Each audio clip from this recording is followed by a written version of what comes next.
আসসালামু আলাইকুম।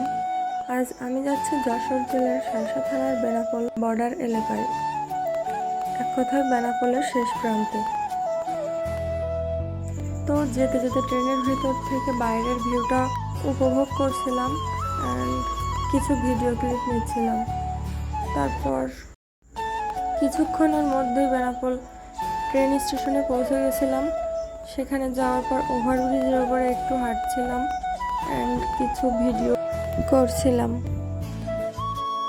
এক রিলেটিভের বাসায় রেস্ট নিয়ে খাওয়া দাওয়া করে বিকাল হয়ে গেছিল। বিকালে আমি গেছিলাম বর্ডারের শেষ সীমান্তে একটা প্রাকৃতিক সৌন্দর্য দেখানোর জন্য। এটা হচ্ছে ইছামতি নদী। এই এলাকার লোকজনের কাছে এটি কোদলা নদী নামেই পরিচিত। আমি যেই ব্রিজটার উপরে আছি, এই ব্রিজটা তৈরি হয়েছে 30 বছর আগে।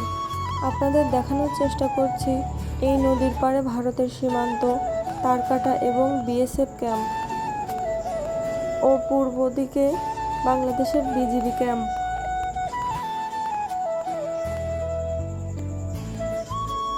আমাদের বাংলাদেশের বিজিবি ভাইয়েরা দিনের পর দিন, বছরের পর বছর আত্মীয় প্রিয়জন ত্যাগ করে দেশ রক্ষার্থে কাজ করে যাচ্ছে।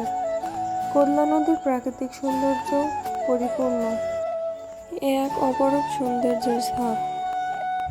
অলরেডি 2টা বিডিআর ভাইয়েরা ওইখানে পাহারা দিচ্ছিল। তারা মাঝে মাঝে এই ব্রিজের ওপরে এসে বসে।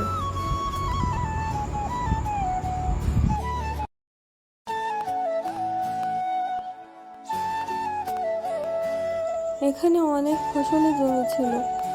অতিবর্ষা ও নিম্নচাপ বৃষ্টির কারণে ফসলি জমি আজ পানির নিচে তলিয়ে আছে।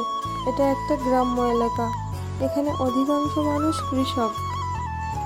আজ তাদের জমি পানির নিচে থাকার কারণে তাদের জীবনে দুঃখ দুর্দশা নেমে এসেছে। এখানকার মানুষগুলো খুবই সহজ সরল। তারা অবসর সময় ব্রিজের ওপরে এসে প্রাকৃতিক সৌন্দর্য উপভোগ করে। এই ব্রিজের ওপরে কিছু বাচ্চা ছিল, তাদেরকে চকলেট দেওয়ার জন্য আমি ডাকছিলাম, কিন্তু তারা আসছিল না। তারা ভয় পাচ্ছিল, কারণ এটা বর্ডার এলাকা, তো অনেক বাচ্চারা এখান থেকে পাচার হয়। আর চকলেট দিলে তো তারা নিতেই চায় না, যে চকলেটের সাথে যদি আমি তাদেরকে কিছু মিশিয়ে দিই, এজন্য। অনেক ডাকার পরে 2টা ছেলে আসছিল। তারা বলছিল যে ওই বাচ্চাগুলো ভয় পাচ্ছে আপনাদের কাছে আসতে। চকলেট নাকি তাদের কাছে দিতে বলছে, মানে আমার কাছ থেকে নেবে না। তাই চকলেটগুলো তাদের কাছে দিয়ে দিয়েছিলাম।